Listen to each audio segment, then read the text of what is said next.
नमस्कार, बहुत स्वागत है आपका। आप देख रहे हैं यूपी मांगे उत्तर और मैं हूं आपके साथ विवेक शुक्ला। 2022 के सिंहासन की लड़ाई से पहले आज के सेमीफाइनल में भारतीय जनता पार्टी ने विपक्ष को करारी मात दी है। बीजेपी की आंधी के आगे क्या सपा और क्या कांग्रेस और क्या रालोद, सारे दलों के दावे फेल साबित हुए। सपा और कांग्रेस तो अपने गढ़ में भी जीत नहीं जप पाए हैं। जिला पंचायत चुनाव के नतीजे ये बताने के लिए काफी हैं कि उत्तर प्रदेश में योगी का जादू कायम है। उधर विपक्ष ने कई आरोप लगाए हैं। कहीं पर प्रशासनिक दुरुपयोग के आरोप लगाए, कहीं पर सदस्यों को वोट नहीं डालने देने का आरोप लगाया, कहीं पर बीजेपी और समाजवादी पार्टी के कार्यकर्ता आमने सामने आ गए। लखनऊ में तो समाजवादी पार्टी के कार्यकर्ताओं ने सड़क पर बैठकर बकायदा प्रशासन और सरकार के खिलाफ नारेबाजी की।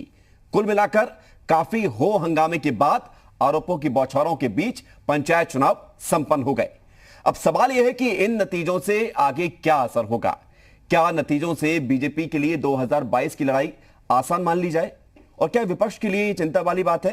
विपक्ष को कुछ नया करने की जरूरत है, और क्या 2021 में 2022 की पिक्चर का ट्रेलर दिख रहा है?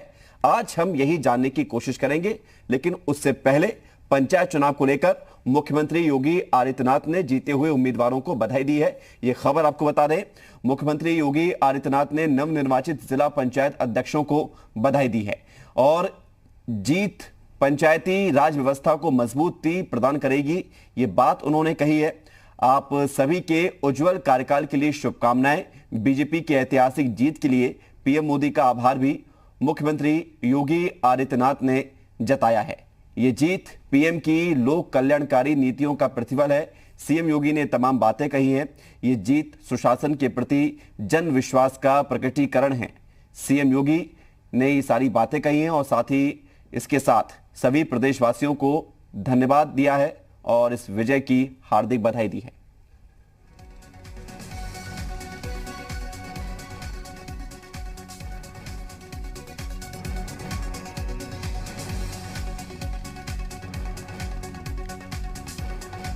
तो जीते हुए उम्मीदवारों को मुख्यमंत्री योगी आदित्यनाथ ने बधाई दी है।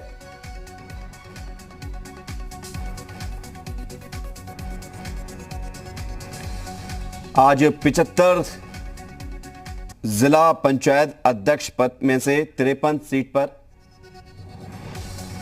वोटिंग हुई, उसके बाद काउंटिंग हुई और ये ट्वीट मुख्यमंत्री योगी आदित्यनाथ का, उन्होंने इस जीत को जनता की जीत बताया है और प्रधानमंत्री नरेंद्र मोदी को क्रेडिट दिया है।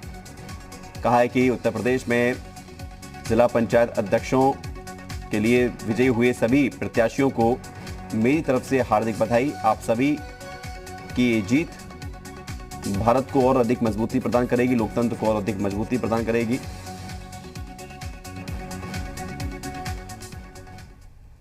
उधर बीजेपी ने यूपी के जिला पंचायत अध्यक्ष के चुनाव में 75 में से 67 जिलों में जीत हासिल की है। इस परिणाम पर प्रदेश अध्यक्ष स्वतंत्र देव सिंह ने कहा है कि यह जीत मुख्यमंत्री योगी आदित्यनाथ के नेतृत्व में हुई है। तो वहीं डिप्टी सीएम केशव प्रसाद मौर्य ने कहा कि जो लंबी लंबी बातें कर रहे थे उनको अब समझ में आ गया है। सबसे पहले तो मैं जितने भी हमारे विजयी अध्यक्ष पद के प्रत्याशी हैं उन सबको अध्यक्ष बनने पर बहुत बहुत बधाई देता हूं, शुभकामना देता हूं। और ज़िले में भारतीय जनता पार्टी की विजय के बाद उस ज़िले के अंदर विकास की यात्रा और तीव्र होगी। मैं भारतीय जनता पार्टी के सभी अपने वरिष्ठ नेताओं, अपने सभी कार्यकर्ताओं को भी बधाई देता हूं कि उन्होंने दिन रात परिश्रम किया। मैं उन सदस्यों का आभार प्रकट करता हूं जिन्होंने गुंडागर्दी को बढ़ावा देने के लिए, इससे रोकने के लिए एक तरह से ब्रेक लगाने का काम किया और भारतीय जनता पार्टी को अपना समर्थन देने का काम किया। इसलिए आज अब हम ये कह सकते हैं कि हम 65 की संख्या में जो प्रदेश के अंदर जिला पंचायत के अध्यक्षों की कुर्सी पर सब बैठाने में सफलता प्राप्त की है, यह सब प्रदेश की जनता यही चाहती थी। कार्यकर्ताओं की परिश्रम की पराकाष्ठा और जनप्रतिनिधियों का संपूर्ण सहयोग, जिस प्रकार ताकत लगाकर और पूरा संपूर्ण कार्यकर्ताओं ने जिस प्रकार ताकत लगाकर जीत दर्ज किया है, वास्तव में बधाई देना चाहता हूं। और वास्तव में जो जीत हुई, जिला पंचायत अध्यक्ष जो जीते हैं, ये गरीबों की सेवा के लिए, हम लोग जीते हैं और जो आगे जो क्षेत्र पंचायत का चुनाव है उसमें भी बड़ी जीत भारतीय जनता पार्टी दर्ज करेगी। जिला पंचायत अध्यक्ष के लिए कहीं शांतिपूर्वक तो कहीं मतदान के दौरान हंगामे की तस्वीर भी सामने आई है और 5 तस्वीरें आपको दिखाते हैं। ये देखिए 5 तस्वीरें अलग अलग जिलों की, रामपुर, सोनभद्र, अयोध्या, फर्रुखाबाद और बागपत की ये तस्वीरें हैं। इनमें केवल फर्रुखाबाद में ही ठीक ठाक तरीके से शांतिपूर्वक मतदान हुआ, बाकी जगहों पर कार्यकर्ताओं ने जमकर हंगामा किया। उधर रामपुर में नेता प्रतिपक्ष राम गोविंद चौधरी समाजवादी पार्टी के नेताओं के साथ धरने पर ही बैठ गए। हालांकि पुलिस की मुस्तैदी से धरना प्रदर्शन ज्यादा देर तक नहीं चला है। तो अलग अलग जिलों से ऐसी तस्वीरें आती रही हैं और सिर्फ इन जिलों की बात नहीं है। संभल की बात की जाए तो वहां पर समाजवादी पार्टी और बीजेपी के प्रत्याशी आपस में भिड़ गए और विपक्ष ने धांधली का आरोप लगाते हुए नारेबाजी भी की, हंगामा भी किया। शामली में भी यही कुछ तस्वीर सामने आई है जहां पर मतदाता को हेल्पर देने की बात पर सपा और आरएलडी के कार्यकर्ताओं ने कलेक्ट्रेट में जमकर हंगामा किया, प्रशासन पर आरोप लगाया। बलिया में भी वोटिंग के दौरान बीजेपी और समाजवादी पार्टी के कार्यकर्ताओं के बीच नोकझोंक हुई। तो ऐसी कई तस्वीरें आज दिन भर सामने आती रहीं, लेकिन इन तस्वीरों के बीच, इन आरोपों के बीच जिला पंचायत अध्यक्ष का चुनाव संपन्न हो गया है और भारतीय जनता पार्टी ने रिकॉर्ड तोड़ जीत हासिल की है। पिछला रिकॉर्ड भी टूटा है और जो लक्ष्य था 65+ का भारतीय जनता पार्टी का, उस लक्ष्य को हासिल भी किया है। 67 सीटें अपने नाम की हैं। उधर विपक्ष के लिए सोचने वाली बात है कि अब आगे किस तरह से रणनीति बनानी है। और चूंकि ये पंचायत चुनाव सेमीफाइनल माना जा रहा है और 2022 के विधानसभा चुनाव से पहले ये मुकाबला कितना महत्वपूर्ण हुआ था और इसका क्या असर होगा, हमारे साथ जल शक्ति मंत्री महेंद्र सिंह जुड़ गए हैं। बहुत स्वागत आपका महेंद्र सिंह जी, जी उत्तर प्रदेश उत्तराखंड में। बहुत धन्यवाद विवेक जी। और आज का पहला सवाल यही है। सबसे पहले आपको बधाई, आपने अपना लक्ष्य हासिल किया 65+ का। इस लक्ष्य के साथ आपने कई आरोपों को भी देखा होगा कि आज विपक्ष ने आरोप लगाया कि प्रशासन मिलीभगत से आज बीजेपी ने लोकतंत्र की हत्या की है। इस जीत के बारे में और इन आरोपों के बारे में क्या कहेंगे आप? देखिए, जो कमरे में बैठ करके केवल ट्विटर के माध्यम से पार्टी चलाते हैं और उत्तर प्रदेश को संचालित करना चाहते हैं और जो घूम घूम करके दूसरी पार्टियां झूठी अफवाह फैलाती थी, जो कोरोना के दौरान कहीं निकले नहीं, दिखाई नहीं पड़े, और देखिए कि जो लोकसभा के प्रतिनिधि अपनी लोकसभा में कभी नहीं गए, जनता से जिनका कोई सरोकार नहीं है, वो इस तरीके के अनर्गल प्रलाप करते हैं। लेकिन उत्तर प्रदेश की जनता मोदी और योगी के साथ है। चुने हुए जनप्रतिनिधियों का विश्वास और भरोसा भी भारतीय जनता पार्टी की सरकार के साथ है। सबको लगता है कि निश्चित रूप से अगर कोई विकास कर सकता है तो मोदी जी की सरकार और योगी जी की सरकार कर सकती है। इसीलिए सभी लोगों ने भारतीय जनता पार्टी को समर्थन दिया है, जिसका परिणाम है कि आज भारतीय जनता पार्टी ने 67 सीटों पर सहयोगियों के साथ विजय प्राप्त किया है। मुझको लगता है कि उत्तर प्रदेश के इतिहास में बहुत बड़ी जीत है और भारतीय जनता पार्टी मोदी और योगी के कार्यों का जिस तरीके से समर्थन जनप्रतिनिधियों ने और जनता के द्वारा चुने हुए लोगों ने किया है, इससे प्रतीत होता है कि आगे आने वाले समय में हर कोई भारतीय जनता पार्टी के साथ चलने के लिए तैयार है। नहीं, प्रतीत तो हो रहा है, क्योंकि 67 सीटें जीतना इतनी आसान बात नहीं होती है। महेंद्र सिंह जी, लक्ष्य तो 65+ का था, उसको हासिल भी किया, लेकिन क्या इस पर यकीन था कि इसको हासिल कर लेंगे इतनी आसानी से और सब कुछ ठीक हो जाएगा? देखिए, पूरा भरोसा था और जिस तरीके से हम लोग 2014 जीते, 2017 जीते, 2019 जीते, सारे उपचुनाव जीते, उन सब चीजों को जीतने के कारण से पूरा भरोसा संगठन को भी था, सरकार को भी था, केंद्रीय नेतृत्व और प्रदेश नेतृत्व को भी था। इसीलिए हम लोग 65+ की बात कर रहे थे और उस लक्ष्य को प्राप्त किया।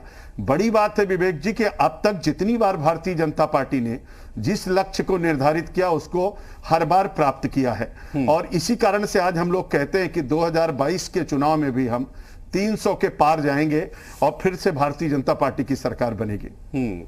लेकिन इस बीच समाजवादी पार्टी ने यह भी कहा है महेंद्र सिंह जी कि हमारे सदस्य ज्यादा थे बीजेपी से और हमें जनता ने प्रत्यक्ष तौर पर जीत दिलाई है।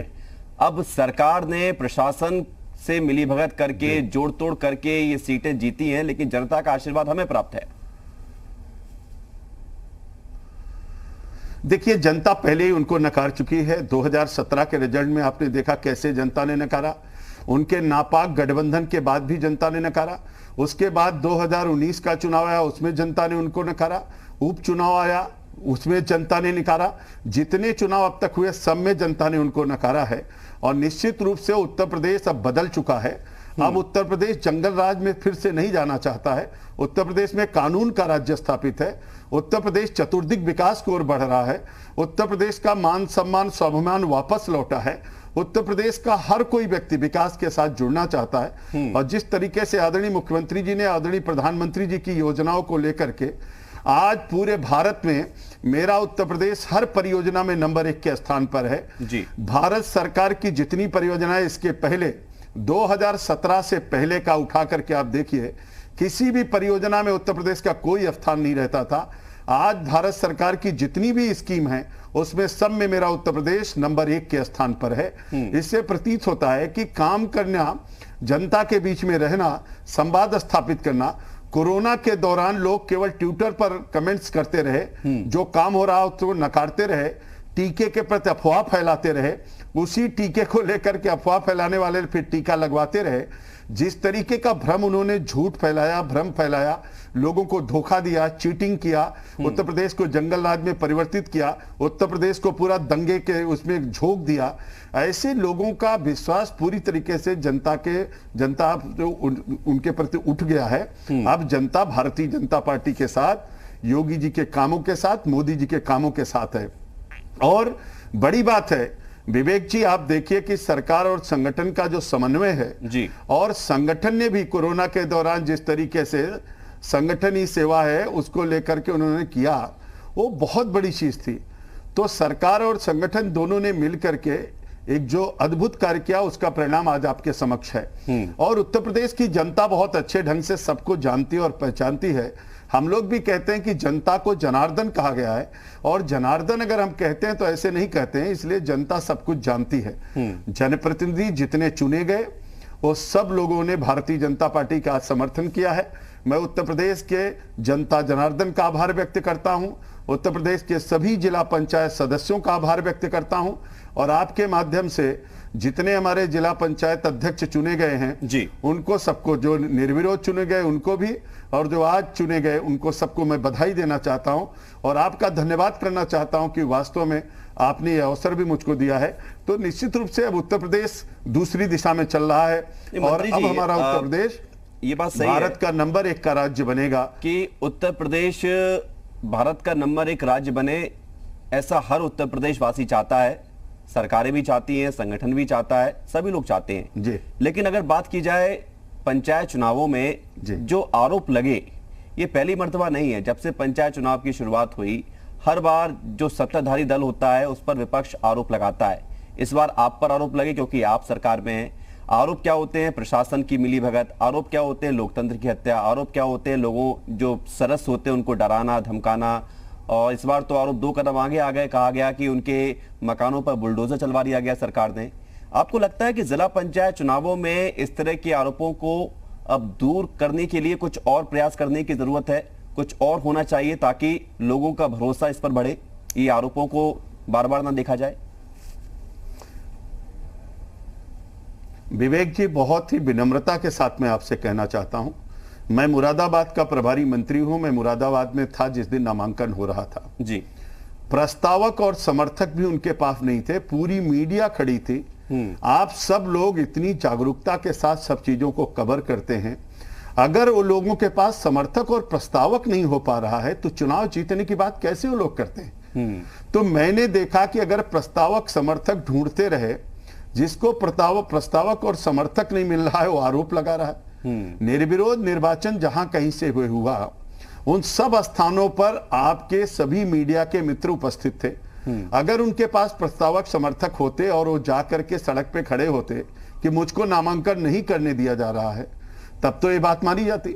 देखिए, भारतीय जनता पार्टी लोकतंत्र में विश्वास करती है। इन सब दलों ने हमेशा लोकतंत्र की हत्या की है, और इन्होंने पिछली बार चुनाव में नंगा नाच किया था, लोगों तक नामांकन तक पहुंचने नहीं दे रहे थे। आज आपने देखा होगा कि कहीं भी जो भी नामांकन किसी भी दल का व्यक्ति करना चाहता था, वो जाकर के अच्छे ढंग से नामांकन किया। लेकिन अगर प्रस्तावक और समर्थक नहीं है तो भारतीय जनता पार्टी तो उनको प्रस्तावक समर्थक नहीं देगी, तो निश्चित रूप से उनके पास कोई ऑप्शन नहीं बचा है। तो किसियानी बिल्ली खंभा नोचे वाली हालत है। इसीलिए आरोप और प्रत्यारोप की बात कर रहे हैं, उनको अपने गिरवान में झांक करके देखना चाहिए और उनको महसूस करना चाहिए कि अब जमीन उनकी खिसक चुकी है। अब जनता का भरोसा उनके ऊपर नहीं रहा है और जनप्रतिनिधियों का भी भरोसा उनके ऊपर नहीं रहा है। इसीलिए आज उनको अब कोई पूछता नहीं है। कल अभी एक सर्वे आ रहा था और वहां के लोग बोल रहे थे एक चैनल में जी कि उन्होंने आजमगढ़ में अपने सांसद को देखने के लिए तरस गए, कोरोना के दौरान उन्होंने पूछा नहीं और यहां से बैठे बैठे रोज ट्विटर चलाते हैं। 47 जिलों में कोरोना के दौरान जब महामारी प्रचंड रूप धारण कर रही थी तो हमारे मुख्यमंत्री जी लोगों से संवाद कर रहे थे, गांव गांव में जा रहे थे। भारतीय जनता पार्टी की सेवा ही जी सरकार के सभी मंत्री अपने जिलों में थे। बिल्कुल मंत्री जी, थोड़ी सी कनेक्टिविटी में कुछ प्रॉब्लम है। हम दोबारा आपसे संपर्क करने की कोशिश करते हैं, आपकी आवाज नहीं आ रही है।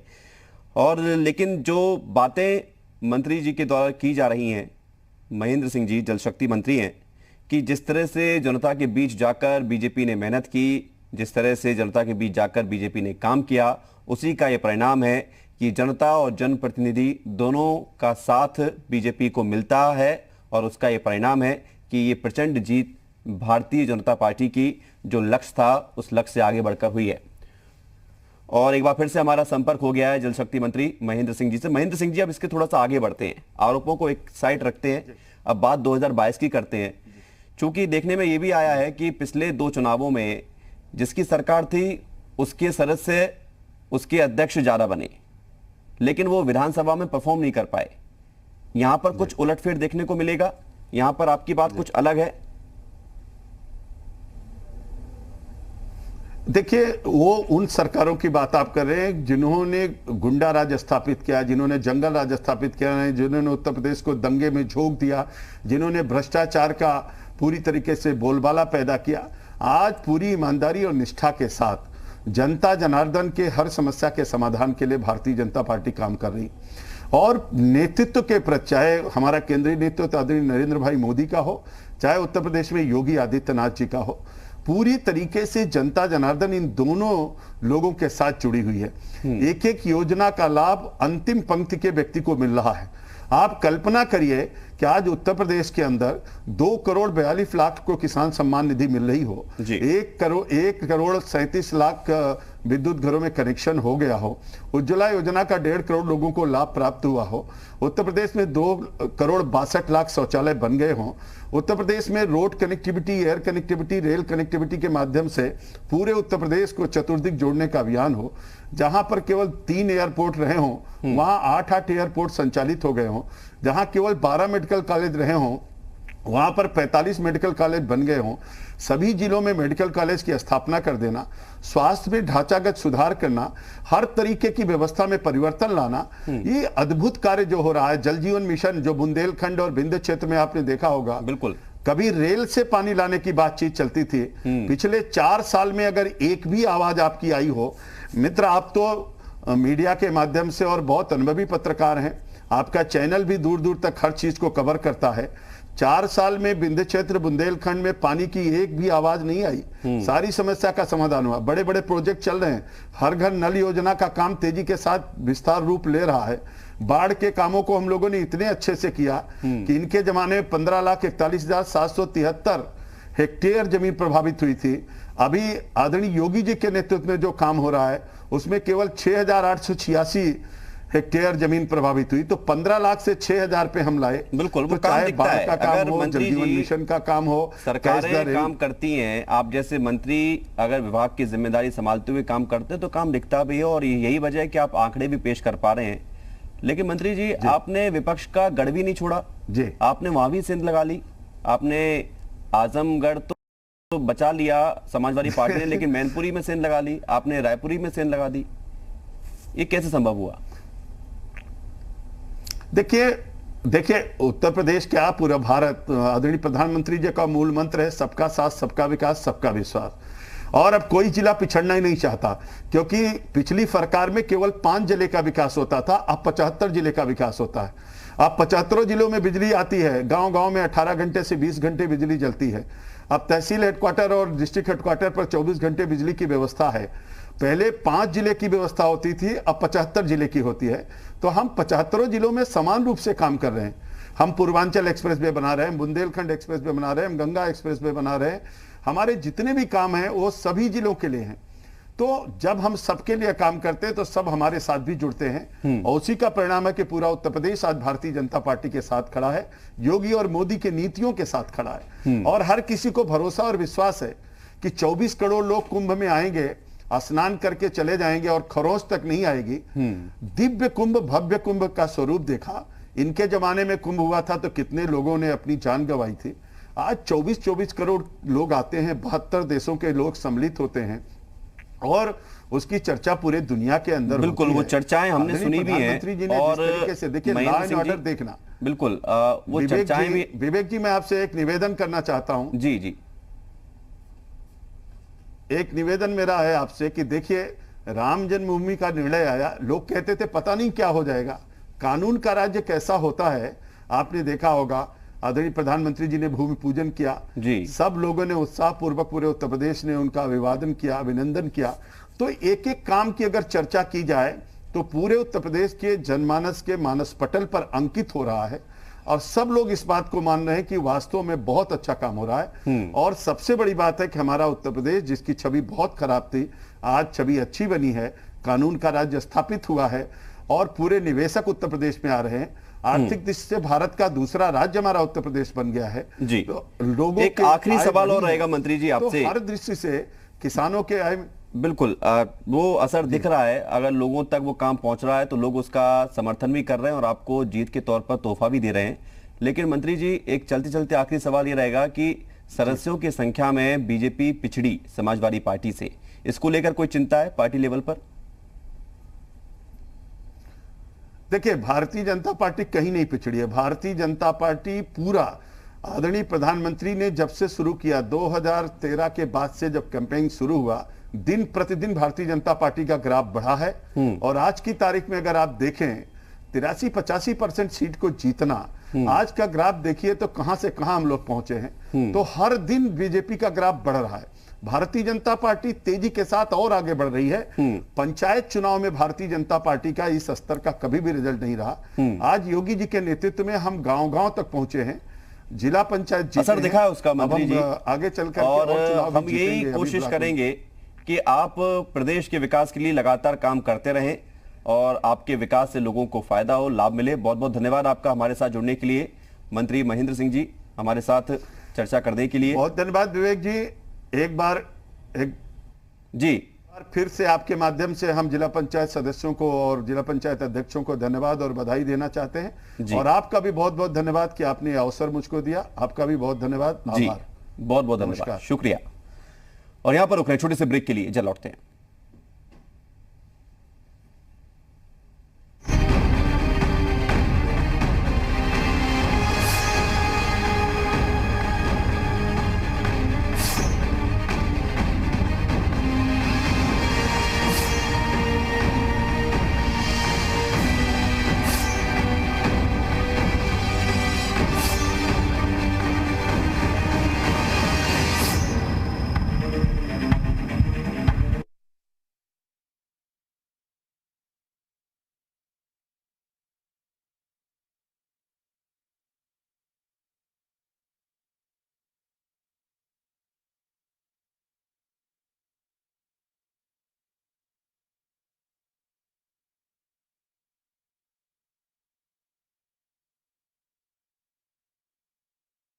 फिर से आपका बहुत स्वागत है। और आज उत्तर प्रदेश की राजनीति के लिहाज से बड़ा दिन रहा। आज उत्तर प्रदेश में जिला पंचायत अध्यक्षों का परिणाम सामने आया।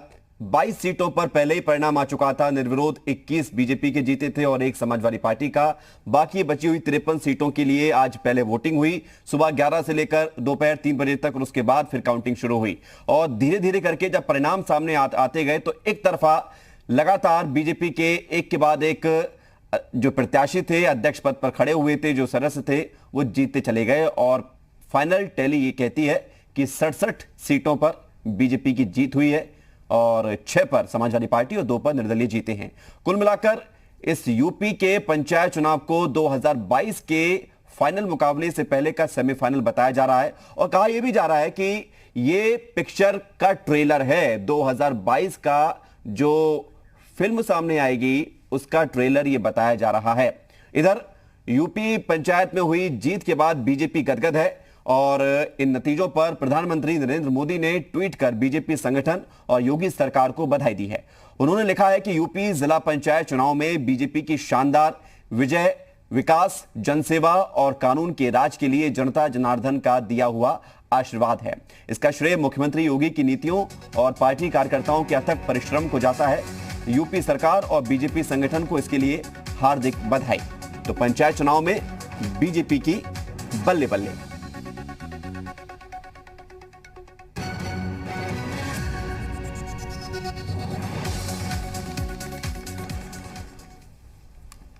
और ये महत्वपूर्ण आज का दिन जो रहा है, अब इसका असर क्या होगा। हमारे साथ कुछ खास मेहमान जुड़ रहे हैं। समाजवादी पार्टी के पूर्व मंत्री और समाजवादी पार्टी के नेता नारद राय हमारे साथ जुड़ रहे हैं। भारतीय जनता पार्टी का पक्ष रखने के लिए समीर सिंह जी हमारे साथ जुड़ रहे हैं और पवन सिंह सेंगर राजधानी लखनऊ से हमारे सहयोगी जुड़ रहे हैं।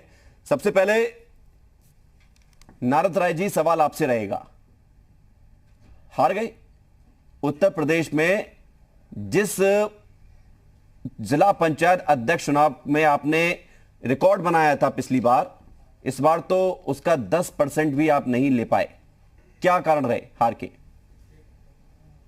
उत्तर प्रदेश में पंचायत चुनाव में भारतीय जनता पार्टी ने लोकतंत्र का गला घोटने का काम किया है। लोगों को चुनाव के मैदान में पर्चा दाखिला नहीं करने दिया। जिसने पर्चा दाखिला किया उसको पर्चा अवैध घोषित कराने का काम किया। घृणित काम किया कि गलत महिला को खड़ा करा करके पर्चा खारिज कराने का काम किया गया।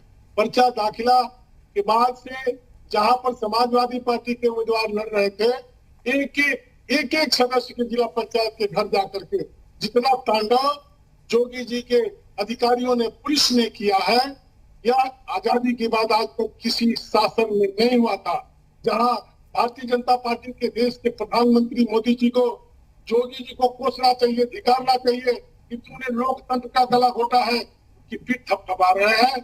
यह साबित करता है कि भारतीय जनता पार्टी हिंदुस्तान में लोकतंत्र को खत्म करना चाहती है और गुंडा राज काम करना चाहती है।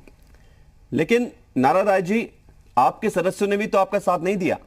हमने देखा कि 3 से 4 सीटें ऐसी थी जहां पर आखिरी दिन आपके सदस्य पलटी मार गए। किसी ने नामांकन वापस ले लिया तो कोई बीजेपी में शामिल हो गया। जब किसी के बाप को फर्जी मुकदमे में फंसाने की धमकी दी गई, जब किसी के घर को कुर्क करने का काम किया गया, जब किसी के भाई को सस्पेंड करने की धमकी दी गई, आप बताइए हमको वोट दे देगा और उसका परिवार बर्बाद हो जाएगा। इस त्याग के लिए कितने लोग तैयार हो सकते हैं आज की तारीख में? जहां पुलिस रोज दौड़ा रही है, फर्जी मुकदमा दर्ज कर रही है। हमारे बलिया में माननीय अमिता चौधरी और हमारे खिलाफ लगातार भारतीय जनता पार्टी के लोग जिला प्रशासन पर दबाव डाल रहे हैं। आप देखते होंगे कि बलिया के MP, MLA, मिनिस्टर जिस तरह से नंगा नाच कराना चाहते थे। लेकिन नारद राय जी, सवाल यह है कि आप जो इतने गंभीर आरोप लगा रहे हैं सरकार पर, बीजेपी पर, प्रशासन पर, कहीं कुछ तो एलिमेंट होंगे, कुछ तथ्य होंगे जिनके आधार पर आप जो टेलीविजन पर बैठकर बातें कर रहे हैं, तो उन तथ्यों को आप बाद में पेश करेंगे, शिकायत करेंगे, FIR दर्ज कराएंगे, कोर्ट का दरवाजा खटखटाएंगे, कुछ करेंगे? हम तो, हमारे लिए कोर्ट तो जनता है। जनता की अदालत में हम थे और जनता की अदालत को फिर जाएंगे और बताएंगे कि भारतीय जनता पार्टी जो लोकतंत्र का गला घोटना चाहती है, इस भारतीय जनता पार्टी को खत्म करने के लिए उत्तर प्रदेश की जनता 2022 में मुंह तोड़ जवाब दे और जनता जवाब देने के लिए तैयार है। ठीक है, जनता जवाब देने के लिए तैयार, लेकिन उससे पहले अगर आप जब इतने गंभीर आरोप लगा रहे हैं नारद राय जी, तो इन आरोपों को लेकर शिकायत भी करनी चाहिए ना आपको, अधिकारियों को। ठीक है, समीर सिंह जी जवाब दीजिए। बड़े गंभीर आरोप हैं और अगर इस तरह से प्रशासनिक तंत्र का उपयोग करके जीत हासिल हुई है तो क्या आप इन आरोपों का जवाब नहीं दोगे?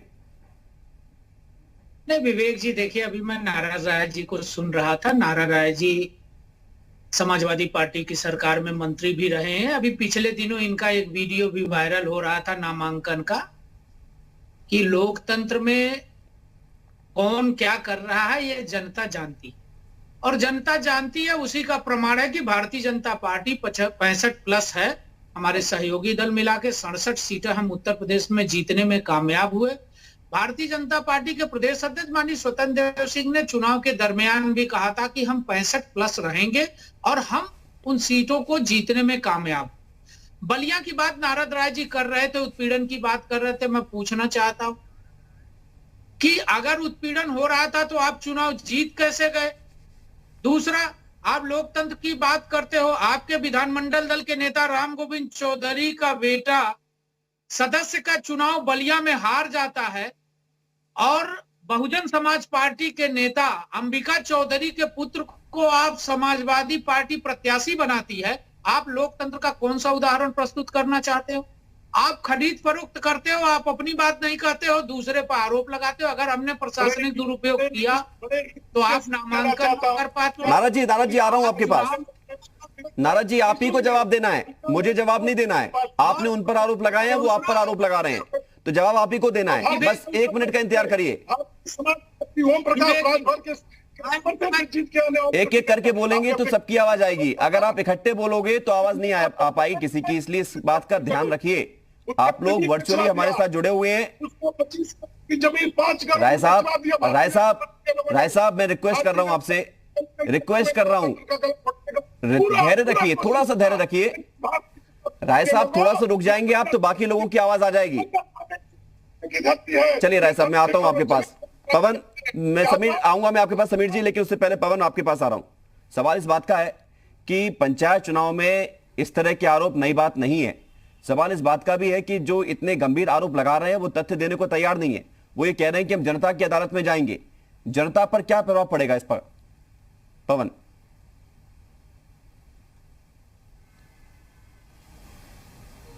विवेक, इस पूरे चुनाव में एक बात बिल्कुल साफ हुई कि रणनीति साफ तौर पे देखी गई।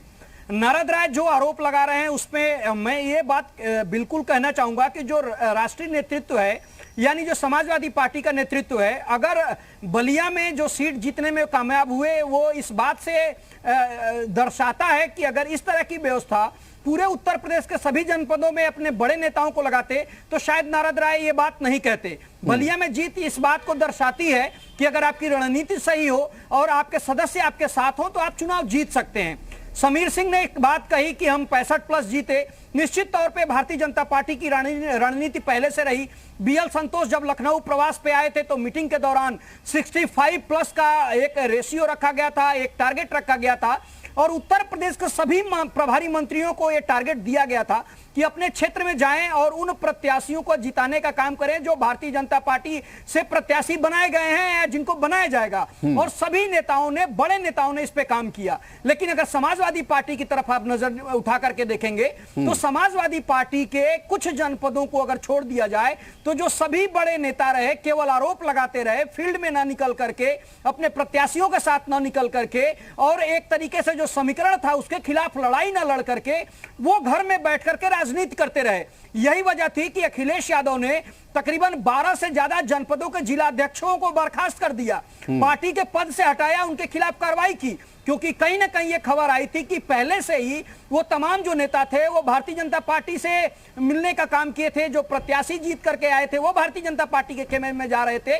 और पंचायत का चुनाव जो होता है एक तरीके से हर वक्त इस तरीके के आरोप लगते हैं। विवेक, मुझे याद है 2015 में अंबेडकर नगर की एक घटना है। लालजी वर्मा जो बीएसपी के नेता थे और उनको अभी पार्टी से बाहर का रास्ता दिखाया गया था, उनके बेटों को पुलिस ने मार करके जेल के अंदर डाला था यही पंचायत चुनाव था। इसी पंचायत चुनाव में पुलिस ने लालजी वर्मा के बेटे के साथ मुकदमा उनको दर्ज करके और जेल भेजा गया था। ना कि वो हिस्ट्री शीटर नहीं था, वो गुंडा नहीं था। लेकिन पंचायत चुनाव में 1995 से देखने को मिला है कि सत्तारूढ़ पार्टी जो भी होती है उसका दबदबा रहता है और विपक्ष सीधे तौर पे ये आरोप लगाने का काम करता है कि सत्ता का दुरुपयोग हुआ है, सत्ता के दुरुपयोग से प्रत्याशी जिताने का काम किया गया है। और ये समीकरण केवल सत्ता पक्ष के लिए नहीं होता है। अगर सत्ता बदलती है तो उस समय भी देखा जाता है कि जो जिला पंचायत अध्यक्ष होते हैं अविश्वास प्रस्ताव लाया जाता है और धीरे से वो सत्तारूढ़ पार्टी के साथ चले जाते हैं। बिल्कुल, ये सब देखने को मिला है पवन, और सोचना इसी बात को लेकर है राजनीतिक दलों को, प्रत्याशियों की होती है कि हम केवल अपनी भूमिका बदलने पर अपनी चीजों को, अपने नजरिए को बदल लेंगे। जब सरकार में होंगे तब हम उसको दूसरे एंगल से देखेंगे, जब विपक्ष में होंगे तो दूसरे एंगल से देखेंगे। ये एक बड़ा सवाल है। लौटेंगे पवन आपके पास।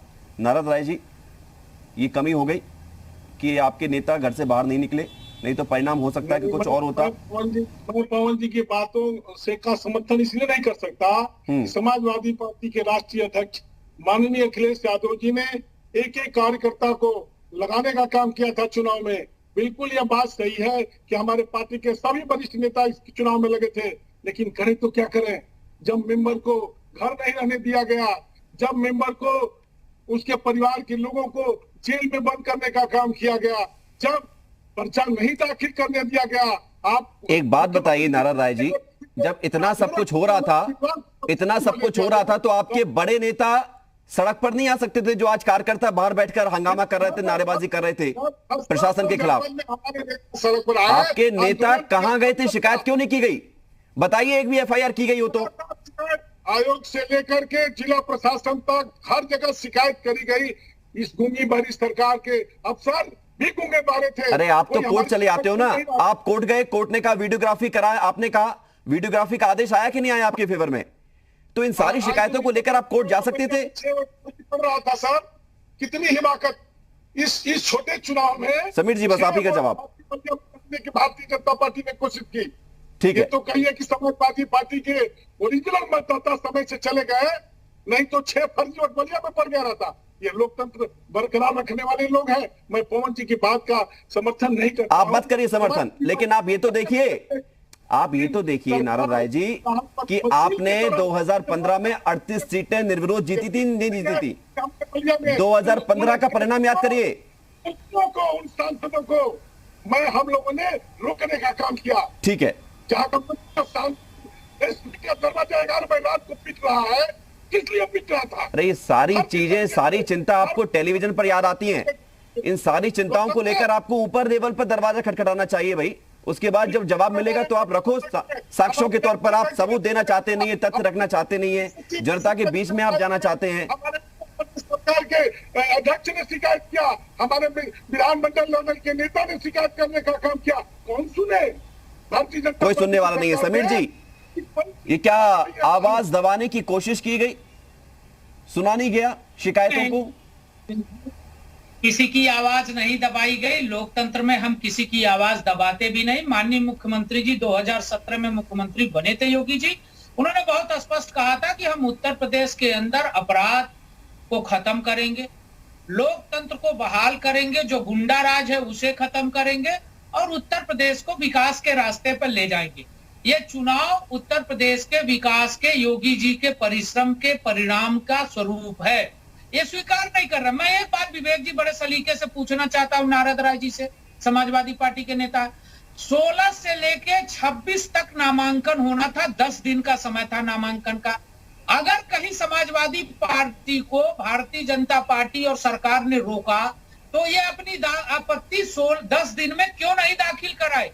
ये कहते साहब हम सरकारी मशीनरी का उपयोग कर रहे हैं। जब आपके 3-3 जिले में समाजवादी पार्टी के प्रत्याशी भारतीय जनता पार्टी को समर्थन कर रहे हैं, आपका प्रस्तावक भारतीय जनता पार्टी को वोट दे रहा है। नारद राय जी, आप अपनी बेकार में ऊर्जा खर्च कर रहे हैं। एक बार में एक व्यक्ति की आवाज आएगी। समीर जी जैसे शांत होंगे आप ही को बोलने का मौका दूंगा मैं। आपको इस बात पर विचार करना चाहिए कि जनता ने आपको हाशिए पे कर दिया। लेकिन समीर जी, क्या हम इसको सिर्फ इसको ऐसे ही देख लें कि विपक्ष में आरोप लगा दिए और आरोपों में कोई तथ्य नहीं है, कोई आधार नहीं है?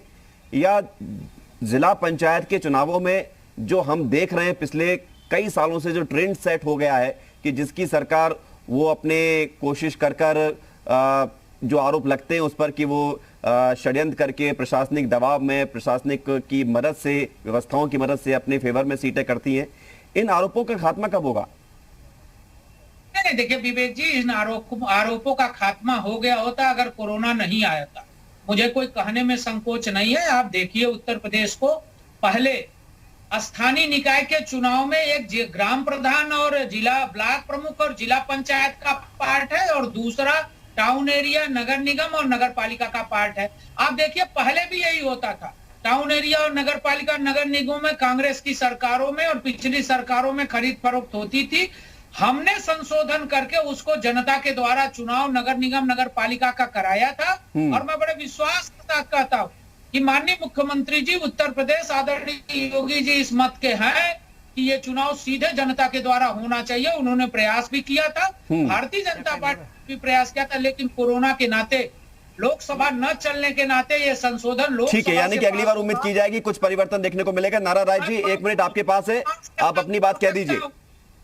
विवेक जी कि 2022 में पुनः बीजेपी की सरकार बनेगी, योगी जी मुख्यमंत्री ठीक है बनेंगे। सर, ठीक है, वो जनता पर तय करिए। थोड़ा सा पॉलिटिशियन है आप सर, एस्ट्रोलॉजर मत बनिए। हालांकि उम्मीद आपकी है तो अच्छी बात है। राय साहब बोलिए, क्या कह रहे हैं? हमने कहा भारतीय जनता पार्टी के लोग 2-4 महीने और ख्याली पुलाव खा ले।